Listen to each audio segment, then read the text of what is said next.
Welcome to my channel, and if you've been here before, a big welcome back and thank you for coming again. My name is Aubrey and I'm not good at running, but I'm getting much better.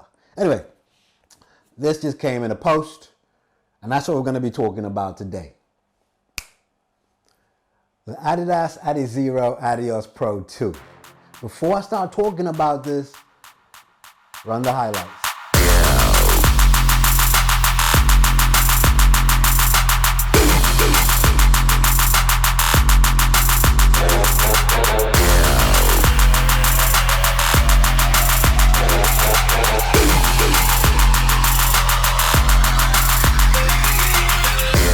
Okay, so interval run today, 5K.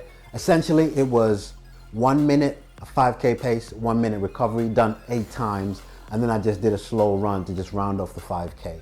A bit of disclosure, Adidas have not sent me these shoes. I paid my own money, and therefore, I've got my own opinions, and I will share those. All right, so the first thing we want to talk about on these shoes, the lacing system. I was disappointed. I watched a YouTube channel that I follow quite closely, and they criticized this shoe because you have to loosen the shoelaces to get your foot into it.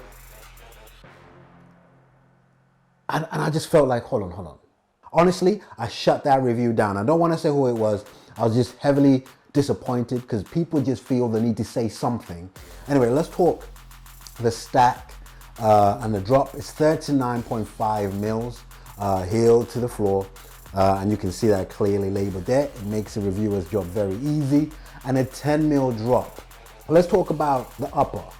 The textile upper, I absolutely love it, and it's reminiscent of the Nike Vaporfly Next Percent, which I also have and love.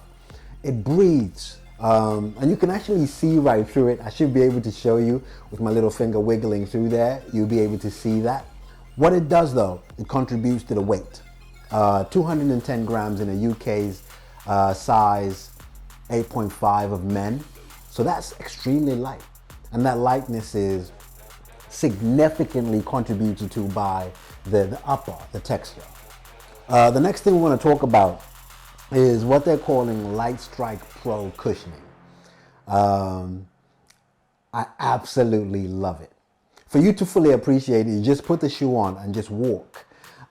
It feels like you're running on, I was about to say clouds. I better not say that.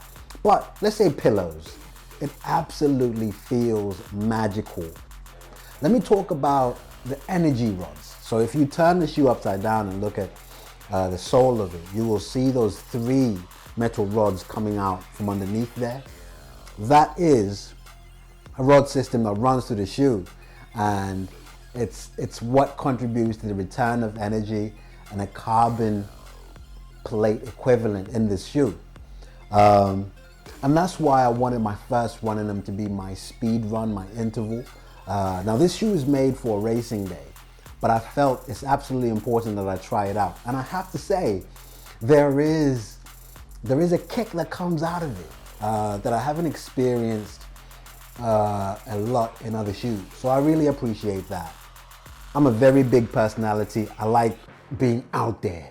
There is nothing subtle about me, and I like my shoes to match that personality, that vibrance. And this shoe, in this colorway particularly, does exactly that. Criticisms. Don't listen to anyone that says anything about the lacing. My son is 8 and he does his lacing very well. And he understands you have to loosen a shoe to put your foot into it.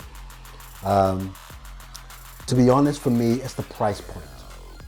Now, this has been put as something affordable. So it's a race day shoe that is affordable. I'm not too sure if 180 can be pitched as that. But I do understand. And I do, when I look at the factors and the form and the specs of this shoe, I get that price point. But for me, that would be the one thing I would probably criticize the most.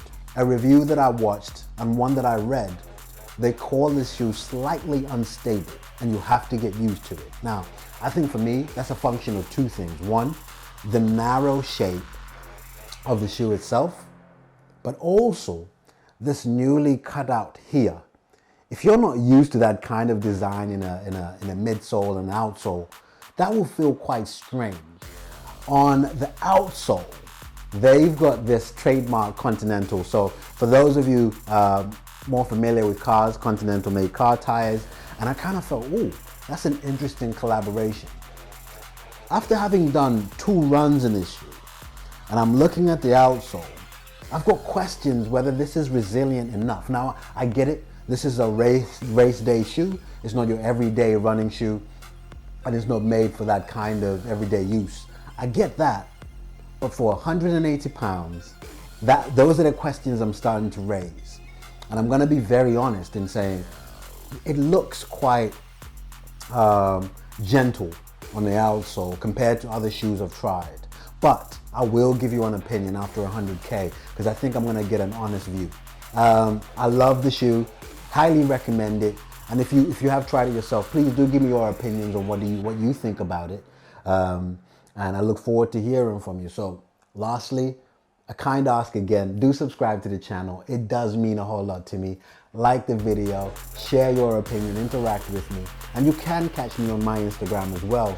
I'm aubrey.pt on Instagram. Guys, thank you very much for watching this. I truly appreciate it.